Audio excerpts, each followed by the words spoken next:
communicating on camera is vital to your sales success. Would you agree?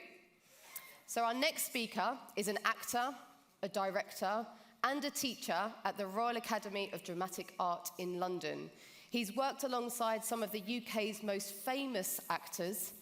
He's even appeared on the London stage and in BBC period dramas, and most famously played Virgil Tracy in the Hollywood film adaptation of The Thunderbirds. Any Thunderbirds fans in the room? Okay, some of you. Me, not so much. I learned a lot about that. Now, our next speaker runs inflow training now, and he works with companies across the world to help them to communicate with impact.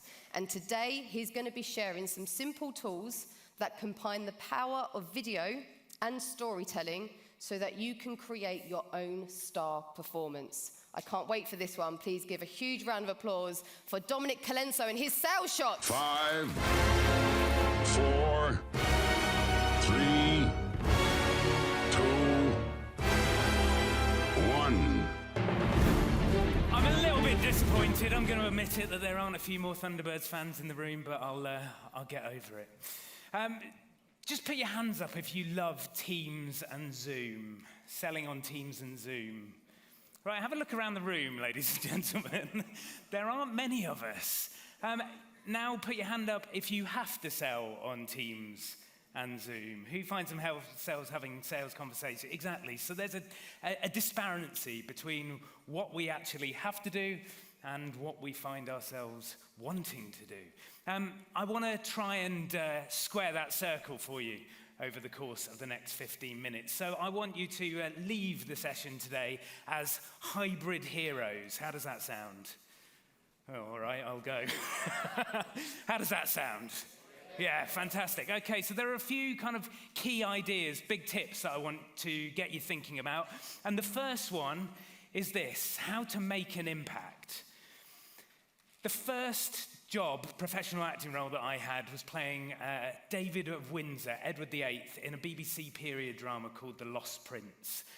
That's not me, but that is the poster for the show. And it was an amazing show to work on because it was full of these brilliant actors. You know, I'm not famous, but I got to hang out with some people that were absolutely at the top of their game. I got to see what they did in front of the camera. And as this was my first job, I wanted to be a sponge. I just wanted to suck up everything that I possibly could. So I turned up, and Bill Nighy was in the show. Does everyone remember Bill Nighy from Love Actually? Brilliant actor, lots of energy, really kind of interesting guy. He was really different when he was on camera compared to how he was when he was hanging out behind the scenes. And I kind of got a bit curious about this. Bill used to smoke, and I was quite enterprising, so I decided that I was going to hold Bill's umbrella while he went out for a cigarette.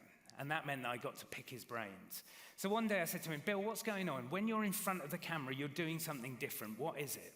And he said something to me that I will never forget. He said, the camera sucks energy out of your performance. Let me just say that again. The camera sucks energy out of your performance. How often have you been creating a video or sitting in a Teams meeting and seen someone that just looks a little bit flat and a little bit under-energized? If they were in the room, they might be okay, but as soon as you put them on camera, something different happens. So we've got to think about our energy levels if we want to really make an impact. I refer to level 8 energy, all right? Scale of 1 to 10, 1 is man flu, can't get out of bed. 10, 2 cans of Red Bull, packet of M&Ms, like completely wired, yeah? We don't want to be up at level 10 too much because people kind of back off and go, oh, interesting.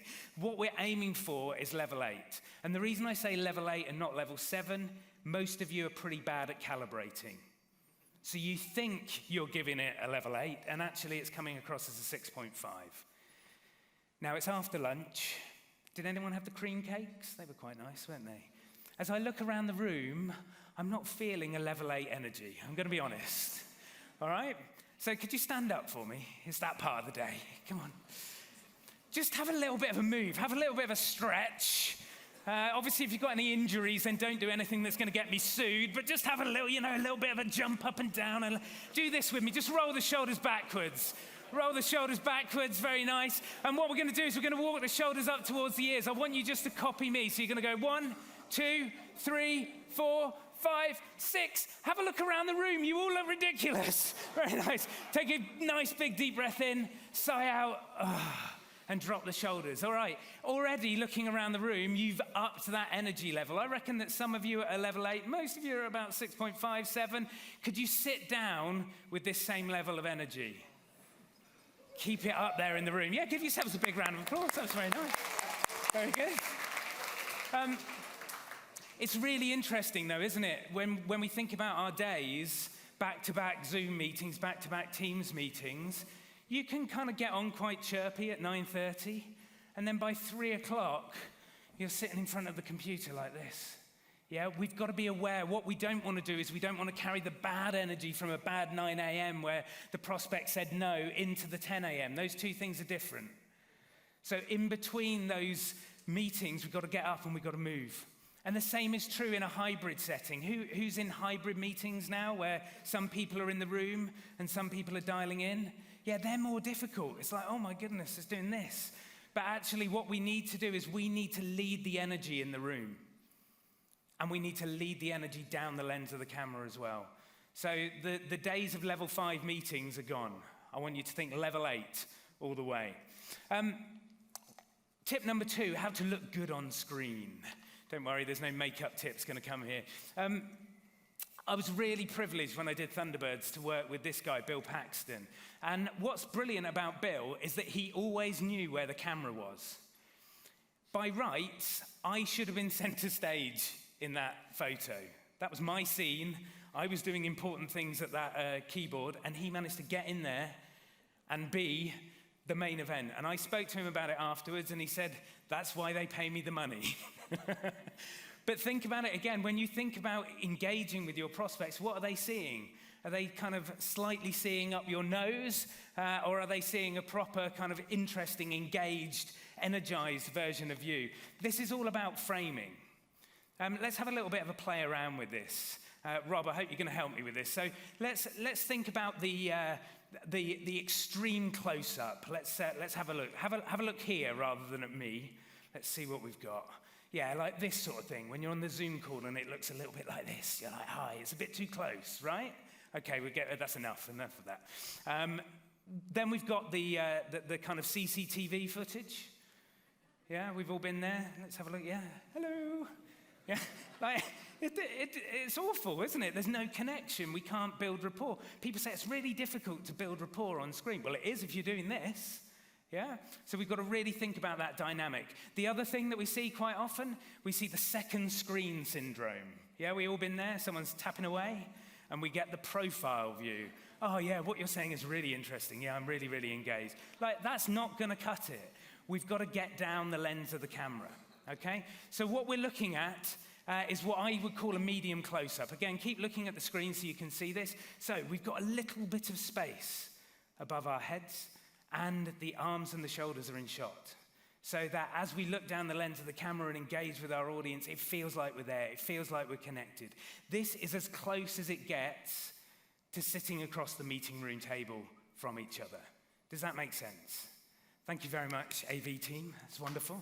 I want you to promise me that you'll only ever do that medium close-up from now on. None of that side view, none of that CCTV, and certainly not any of that extreme close-up. It's all a little bit weird. Tip number 3, how to create more engagement. Ever had tumbleweed? Digital tumbleweed. We ask a question. We get nothing back in return. It's awful, isn't it? And the reason that happens is because we are not leading that engagement either. Have a think about your kind of chat show hosts. Who am I thinking? Kind of like the Oprah Winfreys of the world. They do this amazing thing where they manage to engage all of those different audiences. Anyone feeling brave? Anyone want to volunteer? That always gets people to put their hands down, doesn't it? There you go, fantastic. Come up here. Wonderful. Big round of applause for our volunteer. Lovely. What's your name? Babs. Babs, come over here with me. I'm going to give you a little microphone. Let's imagine, Babs, this is a kind of role play in front of 300 people. Congratulations. We're going to imagine that we're just having a conversation, because we are. Okay, so how's life, Babs? How's things going? Life is just great. Yeah? Enjoying NSC? I absolutely love it. I've come every year, I think, since it started. Fabulous. Okay, so here Babs and I are in a hybrid meeting. And Babs and I are really kind of enjoying what we're saying, but have a look at the screen, ladies and gentlemen. No one is engaging with us. And what happens in virtual meetings where we're in that hybrid situation is we tend to focus on the people in the room.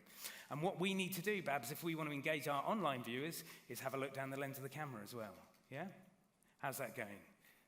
It's really weird because you can hardly see the bright lights. So what we're looking at here is playing those different audiences. So if Babs and I are in a meeting together, then we've got to be aware of where our viewers are at home, just like our chat show host, but we've also got to be aware of the people around the meeting room table with us. Babs, thank you very much for volunteering. Give Babs a big round of applause. Babs, I'm going to give you a copy of my book as well to say thank you, Babs. I'm going to chase her. There we go. Fabulous. Brilliant. He's behind you. It's turned into pantomime. Oh, my goodness. The other thing about engagement is signposting. We've got to get much, much better at telling people what's going to come. Again, just like that chat show host is saying, tune in after the break, we need to be doing the same with our audiences. In a moment, X is going to happen. What about questions? You ask a question and no one responds. Again, it's because you didn't pre-frame it.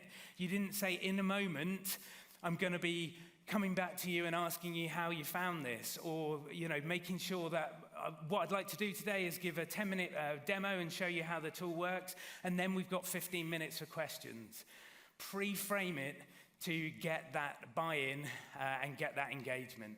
And then my final bugbear is how to create slides that sell. Especially in hybrid and virtual meetings, slides can be death. You find that you're in a meeting and someone starts to share immediately, and then all you see for the rest of the meeting is the slides, and they're the size of your thumb.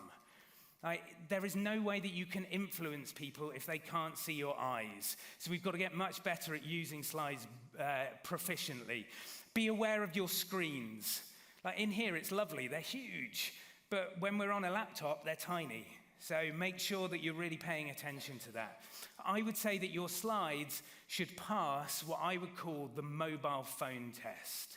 So if you are using slide collateral in virtual and hybrid meetings and you look at the slide on a mobile phone, can you read it? If you can't, there's too much on there. Yeah? If you need a magnifying glass to be able to read the type 2 point, then you're going to lose your audience. The thing is, when we put slides up, people read them. I've seen lots of heads moving. It's nonsense. It's absolutely not. I know you want to get to bullet point number 5. Yeah.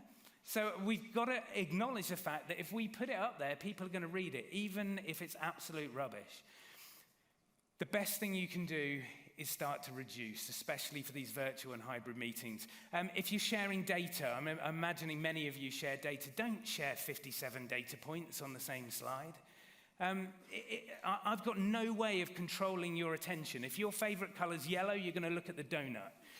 If your birthday's in August, then you're going to be looking down bottom left.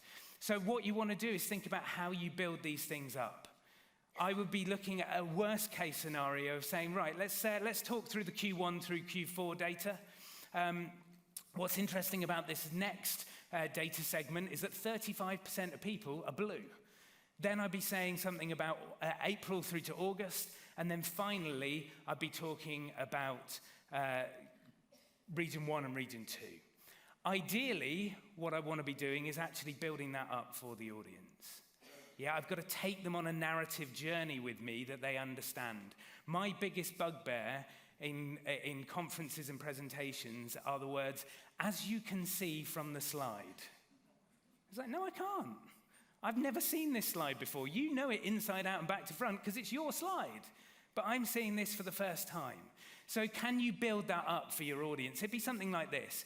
We're going to compare product 1 through product 4 in terms of customer satisfaction. That's from 0 to 100% along the vertical axes. And we're going to look at region 1 and region 2.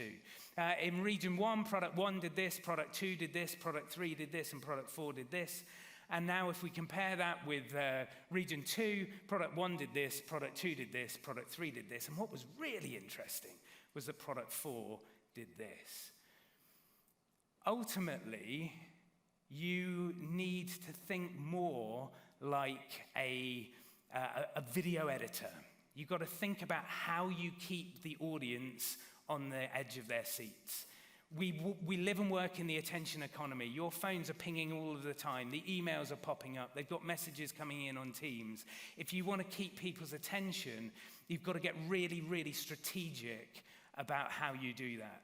Just like a video editor or a film editor will change the shot, throw in a bit of music, suddenly zoom into a close-up, that's how we're going to keep our audience engaged as we talk to them about the products and the services that we offer. So, those are my top tips.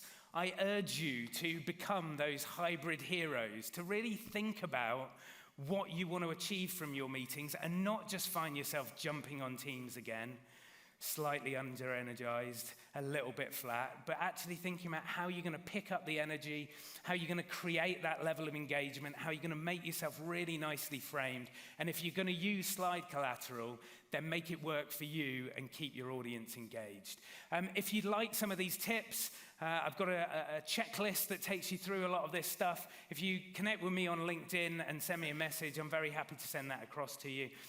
Hope you have a fantastic rest of your day at the NSC. Thank you very much for your time. Have a good afternoon.